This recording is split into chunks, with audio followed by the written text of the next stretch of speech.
Selamat pagi anak-anak ibu semuanya. Hari ini kita akan lanjutkan materi kita, yaitu mengenai akulturasi kebudayaan Nusantara dan Hindu-Buddha. Kita langsung masuk ke pembahasan. Apa itu yang dimaksud dengan akulturasi? Akulturasi merupakan suatu proses pencampuran antara unsur budaya yang satu dengan unsur budaya yang lain.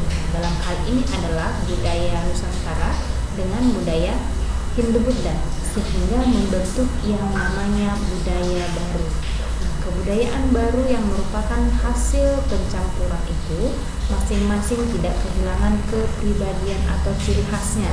Nah, kita ibaratkan ada segelas kopi dan ada segelas susu. Nah, kemudian keduanya ini kita gabungkan, maka akan menghasilkan yang namanya kopi susu. Namun, kopi itu tidak menghilangkan rasa pahitnya dan susu tidak kehilangan rasa manisnya. Nah, itulah yang dimaksud di sini ketika misalnya budaya Nusantara dan budaya Hindu-Buddha digabungkan, budaya asli dari Indonesia itu tidak akan hilang, dan apa yang menjadi ciri khas dari budaya Hindu-Buddha tidak akan hilang.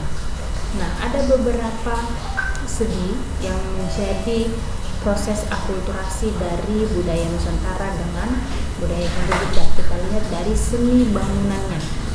Bentuk-bentuk bangunan candi di Indonesia pada umumnya merupakan bentuk akulturasi antara unsur budaya Hindu-Buddha dengan budaya Indonesia asli. Nah, kalau dia bangunan yang megah, patung-patung perwujudan dewa atau Buddha serta bagian-bagian candi dan stupa itu adalah unsur dari India. Namun, kalau untuk bentuk candi di Indonesia, itu pada hakikatnya adalah punden berundak yang merupakan unsur Indonesia asli. Nah, contoh dari penggabungan budaya ini dari segi seni bangunannya adalah Candi Borobudur.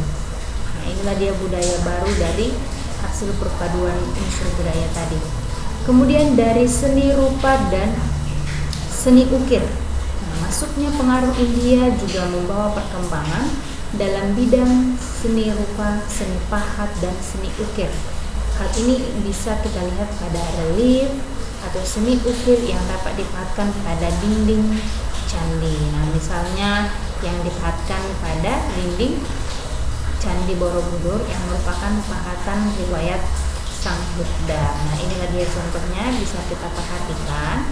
Relief berarti dipahatkan di atas permukaan batu yang merupakan riwayat hidup dari Sang Buddha.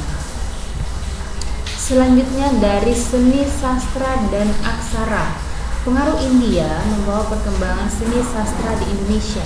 Seni sastra waktu itu ada berbentuk prosa dan ada juga yang berbentuk puisi. Nah, berdasarkan isinya, kesusastraan itu dapat dikelompokkan lagi menjadi 3: tutur, kitab hukum, dan wiracarita. Nah, kalau untuk kedua budaya ini, kalau misalnya dari seni sastranya, cerita dalam pertunjukan wayang itu dari India, tapi wayangnya itu adalah asli dari Indonesia. Ya, ini pertunjukan wayang kulit khususnya di Jawa sudah begitu mendarah daging. Jadi wayangnya dari Indonesia, tapi cerita pertunjukannya itu adalah cerita dari India. Kemudian untuk sistem kepercayaan, sejak masa praaksara, orang-orang di Kepulauan Indonesia mengenal simbol-simbol yang bermakna filosofis. Sebagai contoh, ada kalau misalnya ada yang meninggal, itu di dalam kubur disertakan benda-benda.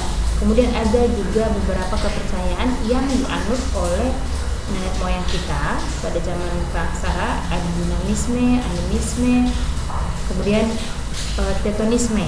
Nah, itulah dia yang menjadi sistem kepercayaan dari nenek moyang kita. Namun, setelah pengaruh dari Hindu-Buddha, maka kemudian rakyat atau orang-orang di Kepulauan Indonesia itu menganut yang namanya agama Hindu, kemudian ada juga yang menganut agama Buddha. Jadi untuk percaya terhadap benda-benda halus atau sejenisnya itu sudah mulai luntur. Itulah dia untuk sistem kepercayaan. Kemudian untuk sistem pemerintahan, setelah datangnya pengaruh India di Kepulauan Indonesia itu dikenal adanya sistem pemerintahan sederhana.